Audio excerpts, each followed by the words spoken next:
మహిళలకు చాలా ఇష్టమైన మాసం శ్రావణ మాసం. ముఖ్యంగా పెళ్ళైన మహిళలు చాలా ఇష్టంగా జరుపుకునే పండుగలు, శుభకార్యాలకు ఈ నెల చాలా ప్రాముఖ్యత ఉంది. శ్రావణ మాసం అంటేనే అందరికీ ముందుగా గుర్తుకొచ్చేది వరలక్ష్మి వ్రతం. ఈ వరలక్ష్మి వ్రతం తరువాత శ్రావణ మాసంలో మహిళలు ఆచరించే మరో ప్రధాన వ్రతం మంగళగౌరి వ్రతం. దీనిని శ్రావణ మంగళవార వ్రతం అని, మంగళగౌరి నోము అని కూడా పిలుస్తూ ఉంటారు.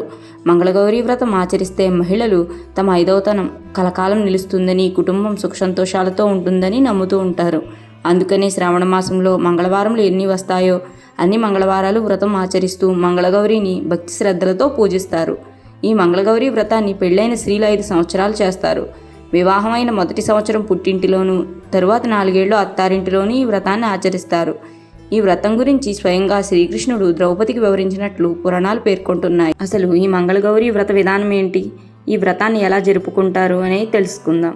శ్రావణ మంగళవార వ్రతం ఆచరించేవారు మొదటి సంవత్సరం 5 ముత్తైదువుల్ని, 2వ సంవత్సరం 10 మందిని, 3వ ఏడు 15 మందిని, 4వ ఏడు 20 మందిని, 5వ సంవత్సరం 25 మంది ముత్తైదువులను పిలిచి పసుపు రాసి బొట్టు పెట్టి కాటుకిచ్చి శనగలు, కొబ్బరి, పండ్లు, తాంబూలంతో వాయనం ఇస్తారు. కుదిరితే అందరి ముత్తైదువులను ఇంటికి పిలిచి వాయినాలు ఇస్తారు. లేదంటే వారి ఇంటికే వెళ్ళి వాయినాలు ఇస్తూ ఉంటారు. అలాగే కొన్ని ప్రాంతాల్లో మంగళగౌరి వ్రతం కాలువల దగ్గర, చెరువుల దగ్గర పసుపు కుంకుమ గంగాదేవికి పూజ చేస్తూ లలితా సహస్రనామం చదువుకుంటూ కూడా చేస్తూ ఉంటారు.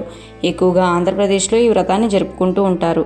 శ్రావణ మంగళవారం, శ్రావణ శుక్రవారం, వరలక్ష్మీదేవి వ్రతం, ఇలా శ్రావణ మాసంలో చాలా పూజలే ఉన్నాయి.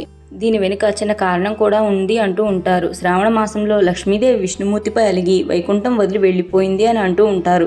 అందుకనే ఈ మాసంలో భక్తులు ఉపవాస దీక్షలో పాల్గొని స్వామివారికి కూడా పూజలు చేస్తూ ఉంటారు.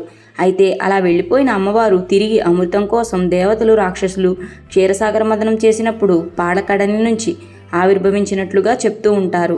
అమ్మవారి కంటే ముందుగా సముద్రం నుండి విషం బయటికి వచ్చినప్పుడు ఆ విషయాన్ని పరమేశ్వరుడు తన కంఠంలో బంధించారనేది మనకు తెలిసిన విషయమే.